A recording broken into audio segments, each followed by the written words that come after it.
Hello and welcome to The Damage. My name is Gillian Hamilton and I am your host. Today we are going to talk about the state of safety now and into the future. Snowy with a side of Rona. We explore predictions for the future of our work, of your work, and how things might be in your workplace for the years and times to come. We believe that safety trust has become a key aspect. People are revisiting Maslow's hierarchy of needs and seeing people focusing more on the core, lower order needs for safety of service and of product more than a person's ideations, self-actualization of success trends and adventure and excitement. This is the fact that people are really understanding what is vitally important to them. People are key needing psychological, physiological, and purposeful safety when they see anybody, when they visit anybody, including when they're buying things. So as a customer, we need to consider, are we providing safety trust to our customer? Safety trust is now absolutely a thing. And as a business, we must consider, are we providing that trust to our customers? What are we doing to make sure they feel safe when they are wanting to interact with us? And how do they want to interact with us? Would they like to do it in a face-to-face matter? Would they like to do it virtually? Are we allowing them the best possible opportunity to get our products without physically seeing us? Because that is being seen as a global way that people are wanting to purchase. They're choosing not to socialize. They're choosing not to leave their homes. They're choosing to come to purchase whatever they need from you from online. And this is seen by a new generation of Generation N, which is Generation Novel. So look out for that. I'll post something more on that later. 90% of people want your brands to protect the employees. They want to protect the well-being and financial security of their employees and their suppliers, even if it means that that brand will suffer big financial losses until the pandemic ends. Now, this is a survey that's conducted by a company called Elderman, and they do a trust survey every year. And they did one in March, and this was the results. There's a full report if you ever wish to have a look at that for yourself. Customers will choose safety trust, and it better be on your service list. We've also found that we have escaped the medium term. Also, long term is kind of out there. We're seeing no more medium term. It is now, as in, oh God, oh goodness, oh my goodness, we have to do this right now. Oh, sugar, I should have already done this. So it's a now. So the short term's gone, it's now. Medium term is definitely out the window, and then it's later. I'll do it later. So you might find that your customers, that you yourself, that the people you work around you are finding it difficult to schedule things in the medium term. They can really only think about the now. And the reason they can only think about the now is that we're considering people are quite fatigued at this stage.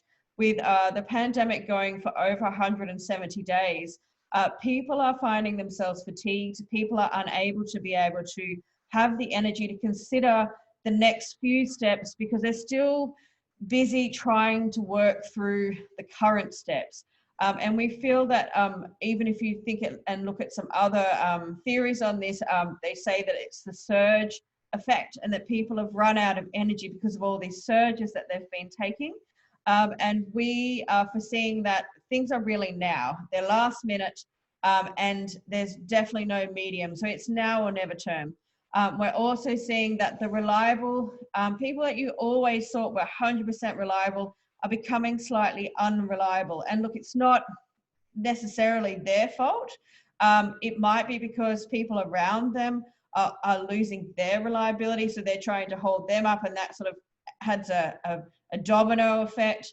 And we've also seen this happening with people missing a lot of meetings. Now, of course, that can be a little bit annoying, but it's because people are not coping.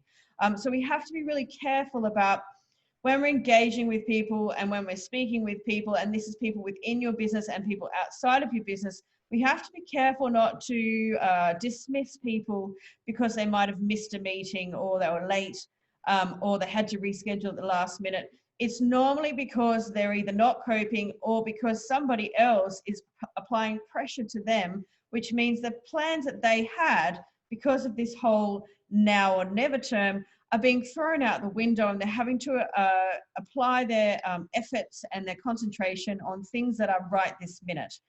So do keep a little extra element of compassion to people if they're not performing the way that they normally always do, because right now they might not be coping, and it might not be just them. Remember, they might be also holding up or working alongside some other people that they need to support as well. So we also believe that in a little bit of time, not right now, but in a little bit of time, ethics will make a comeback, as in everything ethical will be absolutely essential. But we do believe that this will be after significant cheating, lying, stealing, corruption, and thieving. And this is reflective of Deloitte's recent report, where they flagged they think there's going to be significant challenges whenever there's a downturn, whenever there's a crisis. A lot of people take advantage of that. Now, you would have seen ACCC has also put out recent information that confirms that there has been billions of dollars of scams undertaken of the general public. And this also can have an impact on you in your workplace. We do know that there has been some terrible activity where some businesses have been cyber attacked. This can also be a result of internal staff challenges and subcontractors and suppliers and people that are owed money. So we think that we have to kind of be ready for this lying, cheating, corruption and thieving element. But later on, I'm very pleased to say that we will see ethics rebirth.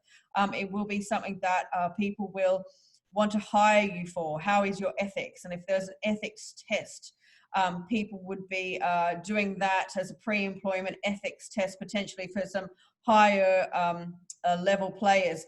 So businesses that, all these elements do have a huge impact on safety, because when you're thinking about ethics, we're thinking about how people behave in the workplace. Now, one of my definite favorites on ethics is John C. Maxwell, and he says that there's no such thing as business ethics, there's only ethics. A lot of people try and consider, I have a different set of ethics for home, I have a different set of ethics for work, I have a different set of ethics for my customers. Ethics is ethics, and if you desire to be ethical, you live it by one standard across the board. That is John C. Maxwell. Look it out. It's got a great book called There's No Such Thing as Business Ethics. A really good listen or read for people to get their head around what is happening in the ethics place, and what you can do to also assign yourself and your business culture to good ethics, which is essential for culture within your business. Creative with the truth will be a norm. So we do need to be careful and also aware of these elements. There will be lots of stories told. And look, it's unfortunately come to fruition. And also, if it's not a story, it's a withholding of information. I'm sorry, I don't remember, I can't tell you. So we are going to look at some investigations where you spend 90% of the time working out who done it. I've been involved in those instances a long time ago, related when there was a downturn in the iron ore sector. So do keep an eye on how these things happen. I will say that in the case of my previous incident investigation, it was reliance on technology. Some erasable elements was able to prove what had actually happened. And so today we have the advantage of technology. So unless keep an eye and keep a close net with your IT professionals, because, the phones and the reports and the emails, all these things are traceable and will be helpful in an investigation. I'm sorry, unfortunately, we are going to have to go down some of these tracks to get to the truth of some elements in investigations. Following the money is also one of our favorite things to do, so keep that in mind. We also believe that hygiene, empathy and compassion fatigue will be constant. People are done. People are so over Rona in certain places. And that's because they have run out of F's. You know, they've tried really hard. They've tried to be compassionate to their friends. They've tried to have empathy. They've tried to wash their hands 100,000 times. Some people are just over it. And so we do need to be very cognitive and compassionate of the fact that we're going to have compassionate fatigue. We do need to understand what empathy is, and we do need to know that hygiene fatigue is a real thing. People are over it. We're on to 170 plus days. This is a really long period of time, and we need to consider that us ourselves may be losing some of these elements. And so you need to look deep within yourself and understand, are you still providing compassion? Do you still have empathy for these matters? And if you don't, you need to reignite that fire. And as a safety professional, a risk manager, or a leader in a business, we need to always provide compassion and empathy to all our parties, because there's a reason why people do things, and that's why you'll end up with additional incidents and challenges within the business and the culture. So keep your empathy hat on solidly, and get ready to show significant compassion, because we are going to do it, and we'll take, you should take turns within your team being the compassion guy or girl. So we also believe that the fast, cheap, and good demand will be extremely high. We do think that you're going to see a lot of fast, cheap, and good in lots of different areas. We're seeing it in training. You'll see it in staffing. You'll see it in lots of different elements. Now, be aware that fast and cheap is riddled with mistakes and ineffectiveness, but your business will want to buy fast and cheap. So you're going to have a really good eye on procurement. You're going to have a really good eye on what is being brought into your business and how fast it is. And you as a safety and risk professional are going to have to be across that, because as they bring in fast and cheap, it may end up not so good. If it's cheap and great, it might be just in time and maybe too late. If it's great and fast, you do get what you pay for. If it's free, you might get garbage. So do remember that too when you're applying for training courses and reviews of your business. If it's free, you might find some of it is either garbage or a lead to a higher payment, or it might be the fact that it is a value-based product, but you're going to have to really check on that. But do be very aware of fast and cheap. From a procurement perspective, that means tools that are fast and cheap. That means goods that are fast and cheap. And that may have a challenge with your product safety and the risks of product safety to your customers. We do think that there will be small value, high volume sales. So what does that mean? That means that you as a business are going to do high volume sales. So that means instead of selling one widget every hour, you're going to sell 100 widgets, maybe 1 million widgets an hour. And with those elements, you are going to have impact on all parts of your supply chain internally and all the people that are involved in the process internally. So that can add to extra fatigue. It can add to extra errors. That can add to extra incidents. So do remember that when there is a push for high value, low volume sales, as in high value, small value, high volume sales, you're going to see a speed of light that's going to cause a bit of havoc. So you're going to need to be able to assess that and try and get your eye ahead of that before it becomes a problem to your business. We actually also believe that transport will remain smashed. And we do think, unfortunately, that smaller margins will be demanded. So as businesses start to hurt a little bit with this depression around the world starting to hit, the big businesses that are buying things, that are asking trucking and transport to move things, they're going to ask them to do it at less margins. Less margins mean more errors occasionally. And unfortunately, we are already operating on super low margins for transport. This means that we're going to have more owner operators who are not as controlled as a regular trucking company, or we're going to see trucking companies asked to take lower margins. And if they can't find the cost to keep their processes all in place, we are going to have some challenges. So we need to be across that. Ironically and very scarily, I'm sorry to say that Bucks Trucking may be safety third. Transport will have many more critical incidents, and it will be taken from the media very quickly. I don't need to say this twice. You all know what's happened there.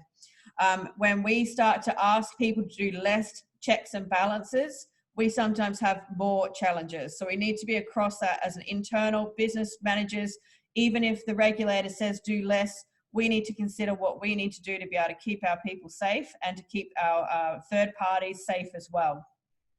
We also believe that incident management will become managing a narrative, managing reputation. So social media has got some significant power right now, and it will increase.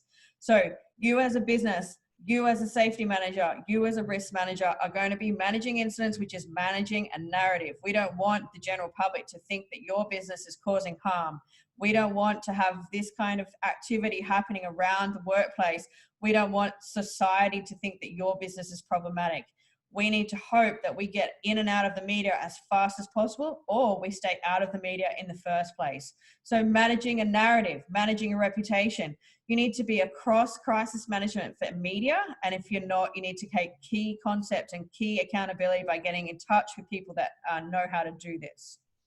We believe that hacking will create regular and very regular WHS incidents, either directly or indirectly. Unfortunately, one of our largest transport companies was hacked in the last couple of months during COVID. They had 3 whole entire weeks where they had to go manual. Okay, so if your business has gone automated and your business has got a process where everything's moved on a trolley that's automated, where all the orders are automated, where everything is automated, you need to understand, you need to put in your risk assessments, and you need to ensure that from a cyber perspective, from a hacking perspective, that you have all the firms up that you can.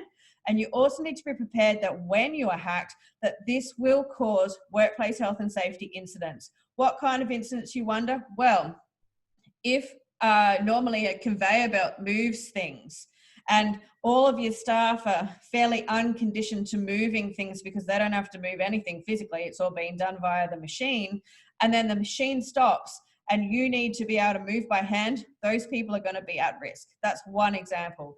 When your staff members are driving a vehicle and it's hacked, and it tells them to go somewhere where they're not actually meant to go, maybe they might end up being attacked. They might actually have an incident where someone threatens them and tries to take your stock.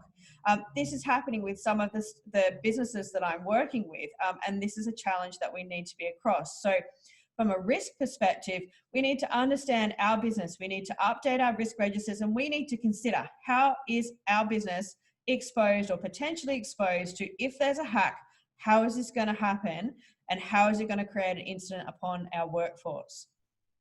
The next thing that we foresee, that we know is going to happen, and it's starting to happen, and it will happen further and further into the future as we have less active employees in the workplace and as unemployment rises, product safety is going to matter more. It's going to matter right now as it's starting to. So if you have selling products that are fast, cheap and good, if you are selling just-in-time products, if you are selling products when they're just novel, when they're just ready to go and they're out and about, and you as a business are testing your products upon customers, and those customers get some kind of incident where a child is electrocuted, where your car, it's caught on fire, Jeep caught on fire with a Galaxy Note.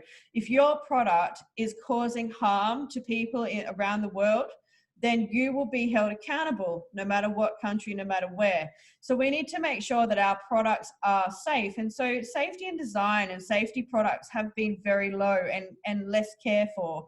And also that's because the regulators haven't had as much bite in that area. And I believe that's because they've been too busy focusing on personal injury incidents, because they have been quite dramatic and there's only limited resources. But as there's less people in the workplace, as there's more automation, and as more people are buying these fast, cheap and good products, and these products are selling in the billions and millions of dollars worth of product, if those products harm people, social media and the power of the people will turn back to class action for these particular products, and people will start to create claims like PIPA claims based upon product safety, and I do believe we will have some significant action in this area.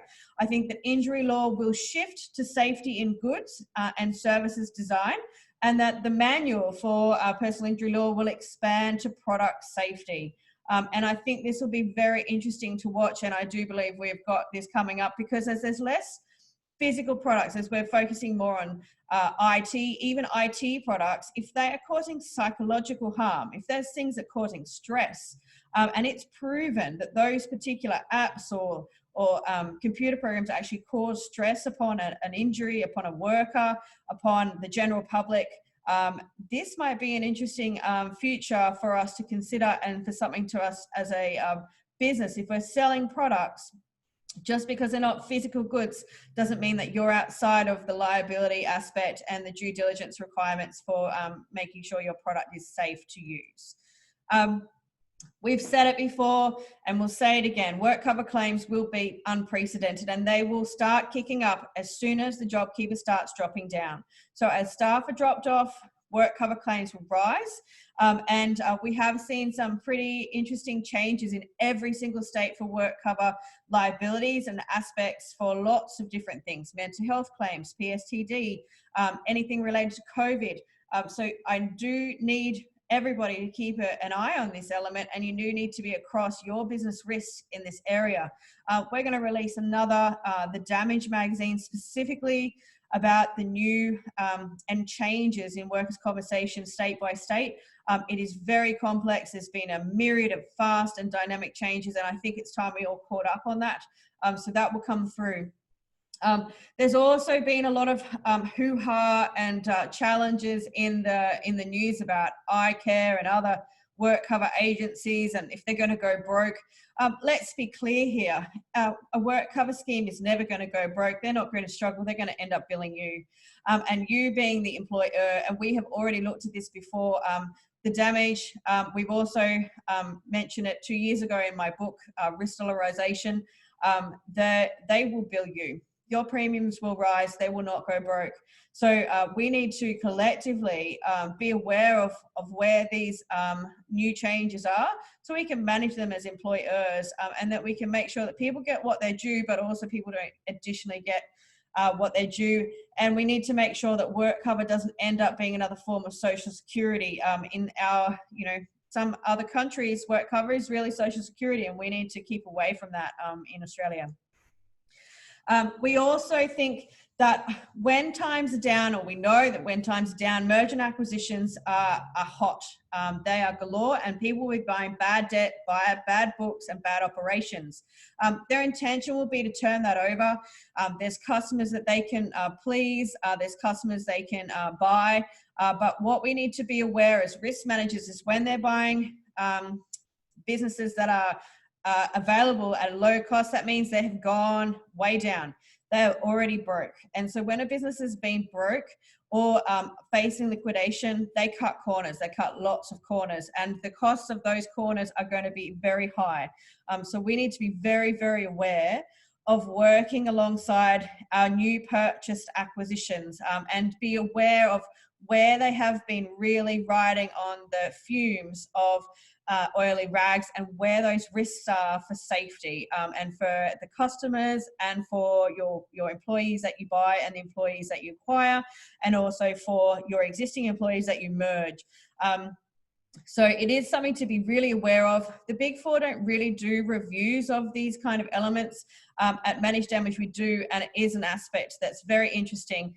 We find some very interesting things, and we often change prices based upon our findings.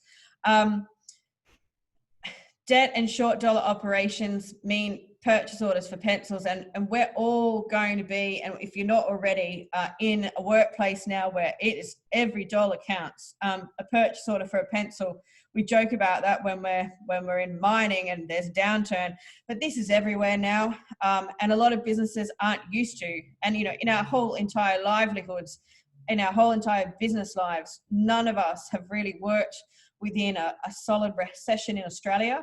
And globally, there's been a few of you have worked through recession, especially in the US, but you know what happens. It is tight. And when it's tight, we need to fight for every dollar, and we need to make sense of what we're doing. And it doesn't mean that we can't do safety. It doesn't mean that we can't be smart about our non-financial risk. We need to be careful with how we allocate dollars. We need to be ensured that the safety programs that we're using are economical. Some programs are very, very expensive, and they would be dropped but they can be replaced with more economical things. Now, some people say, oh my gosh, why would you do that? Well, some of those things are very expensive. But if you can prove the return of investment, if you can create business cases, then you will be able to show the value of the work that you're doing. But if you don't have experience in that, you need to find somewhere where you can help create the business cases. We work with businesses to create business cases. And if you don't have a good, solid understanding of financial acumen, you will be pushed around and you will be asked to pay less for things. And if you cannot find a suitable replacement that is more financially pleasing, you may lose your opportunities. So do keep in touch if there's something that we can do to help you make sure that you are still having a great safety strategy that maybe costs less. We help people do that, and it is super important to understand that if you don't use us, we don't mind, but you do need to understand that you will have some red pencils going through every line of your spendings, and we need to make sure that we are smart with them and make sure that we still keep our safety running and that we do it in a way that's financially savvy.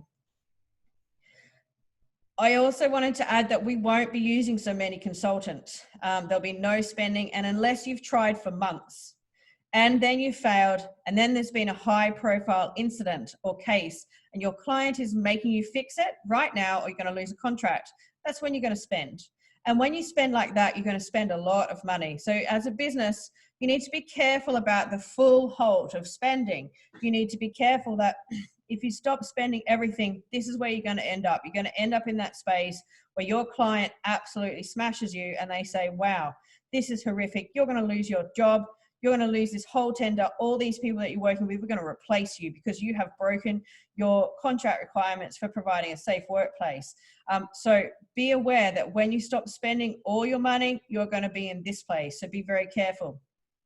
You're also going to spend if there's been a high profile incident and your customers are decimating you on social media. That's when you're going to spend. You're going to spend not once, not twice, but probably 10 times, because the amount of money it's going to cost for you to tell and recover your reputation in social media is going to hurt. So we need to make sure, again, that you understand the losses and the costs and the potential of risk you're going to face if you don't be very careful about how you reassess the spending in your business.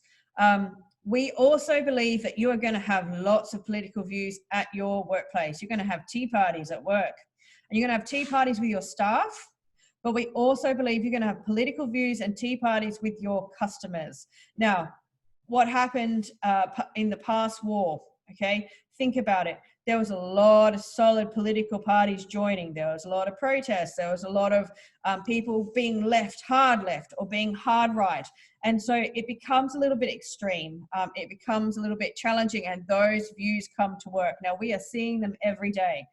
We are seeing them on the news. We are seeing huge arguments. Unfortunately, one of the first political arguments or tea parties with a customer where they refused to wear a mask to work, to visit that particular workplace. Big tea party.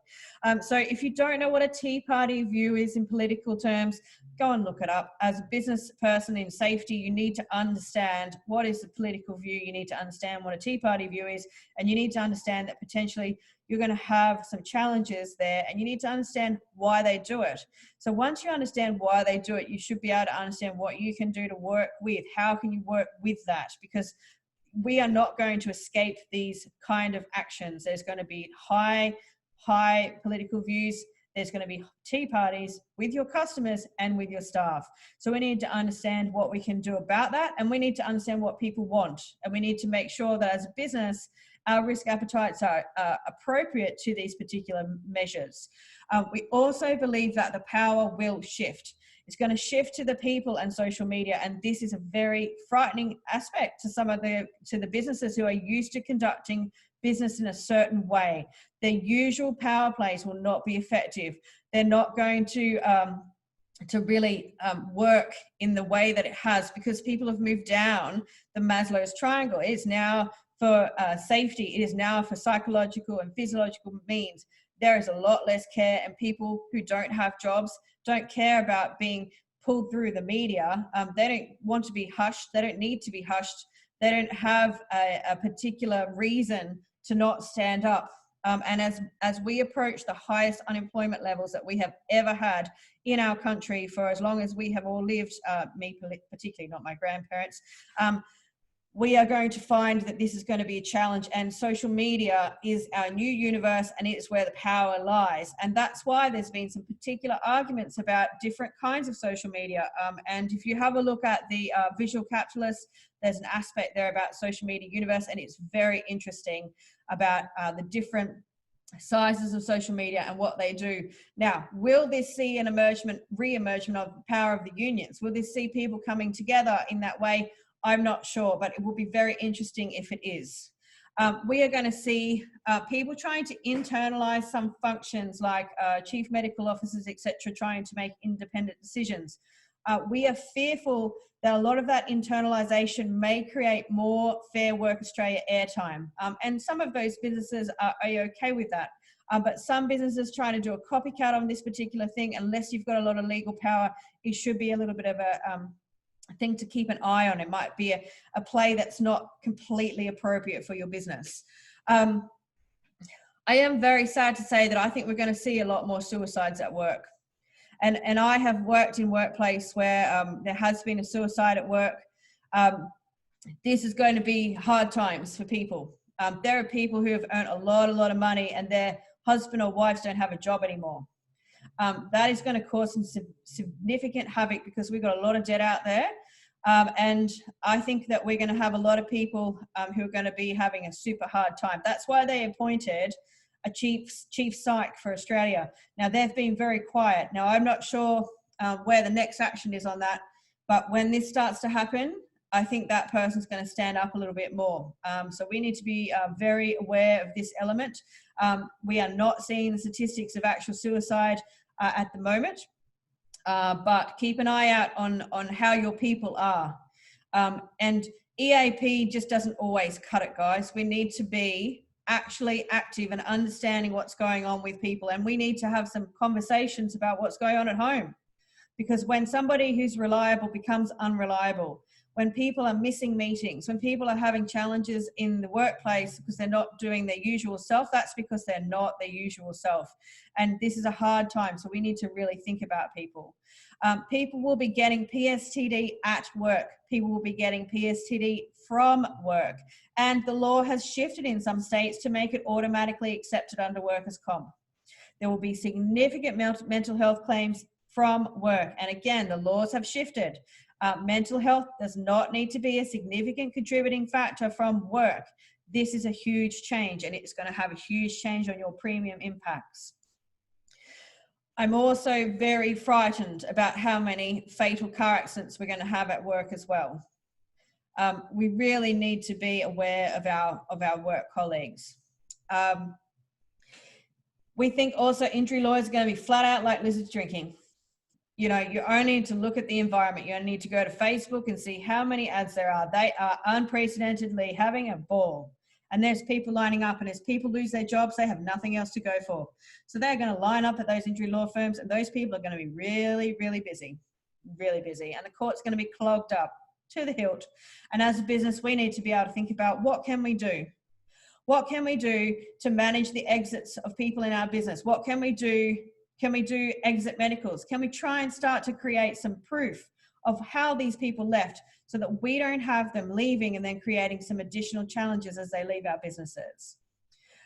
We also think there's going to be a lot of people hurting themselves, inverted commas, at your workplace, trying to make PIPA claims. Now, this is kind of like an old play, but I think this is going to come back. Not only Nana's going to be falling over at your workplace and suing you, it's going to be Nana and her cousin, her uncle and her son and her niece and her nephew, and everybody's going to be lining up because they slipped over, and they're going to find puddles. They're going to make puddles, and they're going to fall over them everywhere. So your staff who are managing workplaces, you know, security people, door people, they need to be very aware of people dropping things sort of on purpose and slipping over of them, definitely on purpose. And the videography at your workplace needs to be strong and solid, because that is going to happen, a lot of it. We also think that thousands of staff are going to be dropped. And it has happened. 2,000 staff out of Qantas, they're looking at being dropped. and they're being brought back as contractors. New people are taking some of these roles for $24 less an hour. $24 less an hour. And this is where we're going to have those particular staff. They might not be as good as your previous staff. They may not be as well fatigued, might be more fatigued than the other staff because they might be working more hours. They might not be as well managed. And for $24 or less an hour, they might be a challenge. They might be fantastic, but you need to, as a business managers, be aware of when you are changing your subcontractors out, you need to be very aware of their systems and processes when you lay them into your business. And we still need to increase the rigor. We need to increase the review and make sure that we are, if we're replacing for a better price, that we're doing it for the right reasons. And if it's for the right reasons, we need to help those subcontractors come up to the level of safety that we expect in our businesses. I am very fearful as well that the staff morale is going to be out the door. We've probably already seen that. I know I've heard it. A lot of people are not happy. And when your staff are not happy, there's a famous book, play, The Peasants Are Revolting. This is going to be a challenge. We need to be very aware that when you drop people, when you reduce their pay, when you change the subcontractors out, when everybody's working for $24 hour or less an hour, you're going to have some pretty big challenges in your workplace. You're going to have some sad faces. And this staff morale is going to have a huge impact on safety, huge. And if you don't think so, then I really hope that you have another look at that, because I think we are going to find this is a challenge. As this restructuring occurs around the place, staff may be relieved of their duties but come back as contractors. And instead of maybe managing like one said subcontractor who's got 1,000 staff, you're going to potentially be managing 1,000 subcontractors of individual humans. So 1,000 subcontractors, you want to make sure they're insured. Because I believe we're going to be facing a buyer beware fact. Now, buyer beware is a legislative element where basically people are, it's at your risk. Whatever you buy, this is the worm. And I believe that the clients are going to have to be very aware of the policy costs, of the potential fines that you're going to face, as these thousands of contractors that you bring in will be underinsured or not insured at all. I do think that we're also facing a huge element of reversal of globalization as people trying to do end-to-end things in their workplace. Now, end-to-end means that you're going to try and do all elements of your business at your workplace or on Australian shores. Now, if there is particular elements of the end-to-end work that's higher risk, that's now at your place. And if it's at your place, you want to make sure it's done to the standards and legal requirements in Australia, because businesses have got away previously with those sorts of things being conducted offshore. And offshore means it's not sometimes seen on your balance sheets or in your reports about how things occur and how incidents occur. So potentially we're going to have some extra incidents there. I'm also very assured that supply chains are currently fractured, and they're going to be further fractured, and the laws for supply chains are probably going to be revoked. And so what we're going to see there is we're going to see potentially your businesses that would be standing high and strong with corporate social responsibility going to be doing some different kind of work. It's not going to be something that you want to do, but I believe that businesses will probably start doing these sorts of things because they financially kind of think they have to. So potentially the power of the people may have an element of work to say about that, but if it's not open, if it's not honest, if it's not transparent, it's going to be difficult to see and difficult to pull up. There's going to be lots and lots and lots and lots of bad debt, and there's going to be lots of shortcuts. So we need to be very aware of that, because those elements have been known. National Safety Council talked about a journal that came out a little while ago about hard dollar businesses having higher incidents. Well, that's no surprise. Somebody didn't really need to go to university to see that. If you've ever worked on a short dollar job, everything's short, everything's fast, they're behind time, and they don't do all the things they're supposed to do. And as a risk manager, we need to make sure that no matter how much that we are short of dollars, we're still not short on our safety elements. I also think we're going to have significant security risks for staff. Now, as times become tough outside, times are going to become tough in your retail businesses. I'm seeing places like Big W, Kmart and Target being absolutely targeted. I physically, personally saw someone pick up a particular product inside the store and take it to the returns desk to get a refund. We've also seen additional staff and security staff standing at the front of doors of particular stores because there are some people doing some unsavory things in our stores. And so those staff are being harassed, they're being attacked. And this is a real challenge. And unfortunately, this is pushing a lot more people into the online business because it costs a lot of money for all those people to stand up and stop our staff being harmed.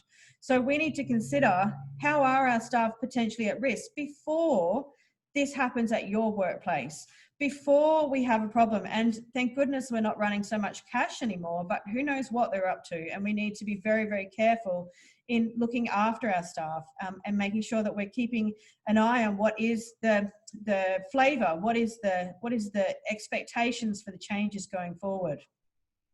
Now, you would have also heard that health professionals may actually do safety for themselves for the first time ever. Now, wouldn't that be interesting, and wouldn't it be wonderful? I think that we really do need to take a long, hard look at what we're doing in the health industry. I know that they always focus on looking after the client or the patient first, but the health professional industry do know that if you're no good, you can't help anybody. And I do think that if we looked at the statistics right now for failure rates, look at the statistics right now for incidents, I say they're very high. Now, if we look at the facts, we've got some challenges. They are under some significant heat, some significant fire. And I do really hope that we work towards a better way of doing safety in the health profession, but they need to come to the party. And I look forward to come to that party when they're ready. And maybe their unions might start having an argument with each other, and we could work towards a solution there. I think that's probably where it's come from before. I do also think that we are going to look at a lot more outsourcing, not hiring, outsourcing. So there'll be more for less dollars. And so when you outsource, we are going to still be sort of doing work overseas, but not so much. So we're going to be using some of the experts from overseas because they cost far less internally. And outsourcing also leads to lots of errors. Those errors can and will have safety implications, and we do need to be across what is our business outsourcing. You need to be aware of what the plans are so that you as a risk manager can help your business understand the risk profiles of what may happen should they do the next things they do. Businesses will do those things, and we need to help them do it in the best way possible. It's not about stopping it as a safety and risk professional. It's about making sure that we ensure that we know all the risks and help them do what they need to do to be able to ensure that the business survival is high, but also that the risks are low. We're also seeing a huge amount of the rebirth of the ticket off the back of a cornflake box. And I put a joke here that this is to certify that John Smith is certified by this certificate. People are seeing short courses as just as good as university.